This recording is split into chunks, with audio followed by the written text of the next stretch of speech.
What do you do for scales if you are an intermediate cellist? This is a tough one.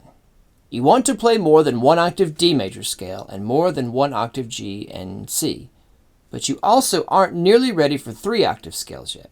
How do you hit the sweet spot right in the middle and feel like you are progressing beyond beginner scales, getting lots of benefit and progress from your scale practice, but at the same time, not hitting a wall or getting lost and frustrated because the scales are just too complicated and difficult? It can be frustrating trying to navigate the world of scales for these reasons. Plus, are they truly important? Which one should I focus on? How much time should I devote to them? Is there a certain way I should be practicing them? Is there a particular fingering system, scale book, or magic potion to help me play them better? Let me affirm where you are on your cello journey by assuring you that these are all legitimate feelings and great questions that get asked on a regular basis and with good reason. Scales are important, they're very important, but we as students start to feel like they're a waste of our time, right? That they're taking away precious time that we should be spending practicing our pieces, yes? You're not wrong if you have thought this, and you are not alone. Scales are only important, only helpful and meaningful to our progress if they are practiced and incorporated correctly. So I do have a solid answer to one of those questions at least, and it's the one about the way. Is there a certain way I should be practicing scales? And actually there is. You should be practicing them in groups. You should have a routine of scales and not just a scale that you are focusing on singularly. I will tell you the story here at the end if you are interested in how I began to formulate this idea. What I can tell you for now is that yes, the way you are practicing scales is probably wrong. I feel safe saying that because I practiced them wrong for a very long time. So if you have been doing it the single scale way, congratulations, you're in the same camp as me. Playing a single scale in a single key, no matter how many variations on rhythm you do, yes, I said that and I meant it, will get you very little. You might as well just jump to the pieces. Yes, I said that too. I mean, what is the difference between playing the piece and playing the single scale that goes with it? I mean, a scale just has 8 notes, right?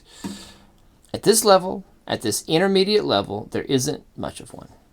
Hi, if we are meeting for the first time, my name is Clay from the Cello.online, and this video is all about scales, 2-octave scales, and how to begin to group them together to really get the most out of practicing them. For a free download of the scales I am mentioning in this video, as well as my suggested fingerings, visit my website and get a copy. It's 100% free, and it has the scales printed out and ready to go, along with links to play-along videos and a link back to this video. So when do I start introducing 2-octave scales to my private cello students? Well, it depends. A lot of time I try to introduce it before we get to the end of book 1, where students start to play extensions in minuet number 2. Hopefully we have already studied the 2-octave C scale because of the etude number 14, and then had some time while doing Happy Farmer and minuet in C to also do a 2-octave D scale in preparation for the extensions in minuet number 2. Some teachers introduce extensions back in Go Tell Aunt Rhody with the Rhody variations. If that is the case and students are doing well with the extensions, then yes, D scale is great to introduce while you're playing through Rhody.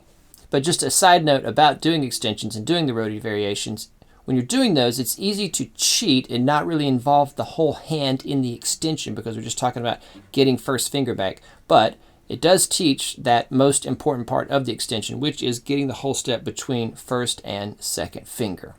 Sometimes students are in a school orchestra or a community group that is already introducing pieces that require shifting, and so it's good to start practicing that stuff on the scales, shifting to new positions and registers on the cello. If we're talking purely going by the Suzuki books, though, then again, somewhere after the number 14 etude in book 1 is a good place to start. I always think concepts should be introduced on scales before we get to them in a piece. Now, if we're talking about 2-octave G major and 2-octave C major going up the D string for the second octave, then somewhere after shifting gets introduced in Book 2 is a good place to introduce these. Students start shifting to second position in Book 2. Fourth position, I think, is actually easier than second position, so if we're starting to shift even a little bit, you can go ahead and start playing 2-octave G major scale. I think it's a good thing to introduce. But every student is different and every path is different, so if this is where you are here at the beginning of Book 2 and you're not doing 2-octave G and 2-octave C, I wouldn't worry too much about it. You have plenty of time. So let's start with the first scale routine I think you should incorporate into your playing here, which is 2-octave D major paired up with 2-octave C major. And I'll tell you why these are so great to pair together.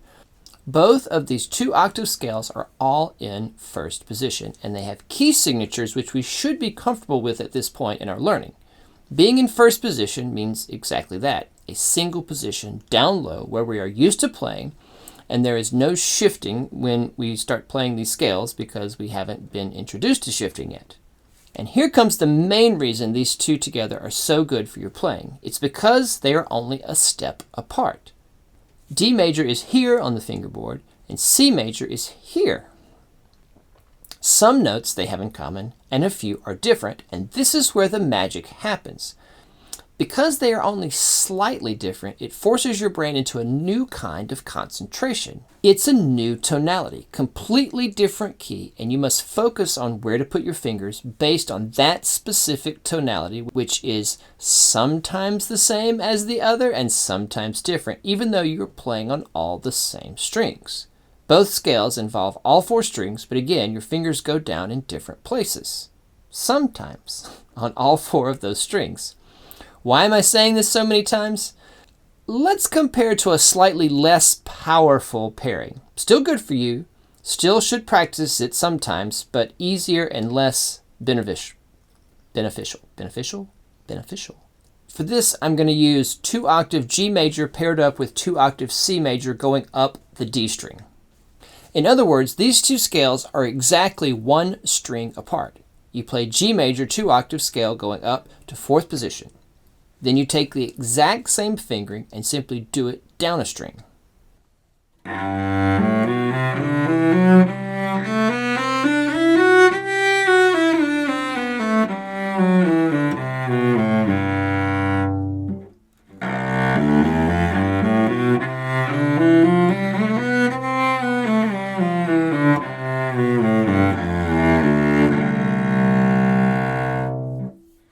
As you can see, the patterns of dots representing the notes and finger patterns is exactly the same, just on different strings. This is actually kind of easy for our brains to figure out.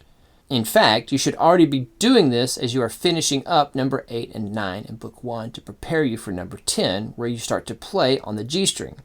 Playing the pieces down a string is a great way to start hearing different tonalities and getting used to playing on those strings. I don't want to discount this because I use it all the time. It's really important. But we are talking about what comes next, though, what comes after that, and how can we get the most out of our scales. What should we focus on as an intermediate player to expand our tonal knowledge and fingerboard geography? When you compare that to the D major and C major pairing, you can see the difference and why the D major C major pattern is much more of a disruption, therefore much more benefit to our development. And this is great news that we can start to improve our intonation in a big way without shifting. Now, once you do start shifting around for a few pieces and are comfortable with the idea of the motions and getting toward the middle of Book 2 or pieces like them, then I suggest you do up your scale routine. Again, scales should be introduced before the pieces they correspond to. So I suggest around this time that you start doing the G major, C major, of course, like I mentioned earlier. Like I said, it's good and of benefit. More importantly, start pairing up G major and A major. Like our first pairing in this video, they are a step apart, and the A major gets you introduced to 5th position. 5th position is great because now we are starting to think beyond 4th position, starting to think about a more thumb position type fingering without going into thumb position. It's important that we learn 5th position while leaving the thumb behind the neck.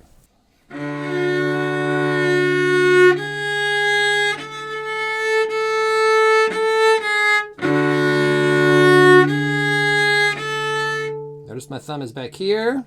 I have my first finger on the F sharp. Once you're ready to move beyond A major, I would start by adding B flat major and then begin adding the relative minor scales. Now, I did promise you a little background of how I started to formulate this idea in my mind and realized I was playing scales wrong. And I decided to put that in a separate video, which you can watch right here. And if you're looking for the play along scale video, you can watch that right here.